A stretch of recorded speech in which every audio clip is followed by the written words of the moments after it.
It's still for many people unimaginable. But imagine for a moment that Donald Trump will become president of the United States of America. Would that be, quote unquote, the end of American democracy or the beginning of a refreshment of American democracy?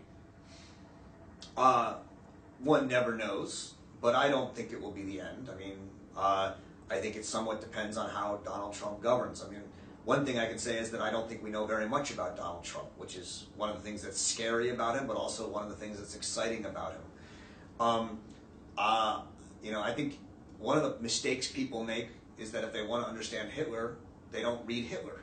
You should read Mein Kampf. A lot of it was in there. So go and read The Art of the Deal, which is the book Donald Trump wrote. It's not Mein Kampf. It's not great literature. But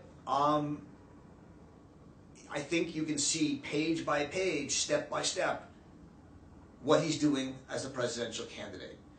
It's a book about a businessman who has a chip on his shoulder, who wants to make deals because he thinks it's fun.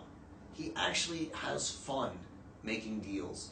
And he takes very seriously the fun about bringing people together and saying, you're going to sell this guy that, he's going to sell you this, and you're going to sell me this. And they say no, and he makes it happen, right? Is he a brilliant businessman? I don't know. He's lost a lot of money. He's made a lot of money. He inherited some money. I'm not involved in that. I don't care. But I don't think Donald Trump's an ideologue. I don't think he's a racist. I don't think we're going to have a terribly ideologically racist country if Donald Trump is our president. I do think Donald Trump is impulsive, narcissistic, boorish in the sense of being mean and not very high class. But we've had presidents like that before, and we've survived. I mentioned the president that I think Donald Trump will most remind people of if he becomes president is Andrew Jackson. Andrew Jackson was a general, low class, swore, cursed, didn't dress well, really not what we think of as a gentleman. And yet he was one of the most powerful and most important presidents in the history of America. He's the one who really made America into democracy. Prior to Andrew Jackson, America was a federal republican, a constitutional republic, and Jackson started the political parties as real political forces, and he started fundraising. He was the beginning of fundraising for politics in the United States.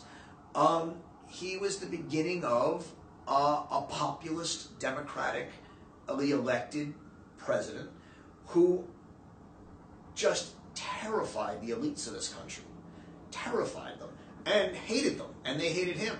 And he did away with the Federal Reserve, the National Bank of the United States, currently the Federal Reserve, against all their objections. When the Supreme Court told him that he couldn't kick the Indians, Native Americans, off their land, he said, let the Supreme Court and their army stop me.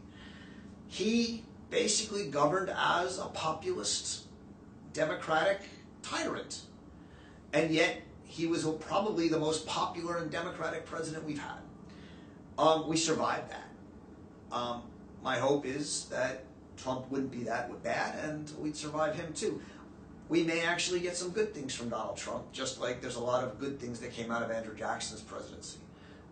He's considered one of the most important presidents in the country. He's on the $20 bill.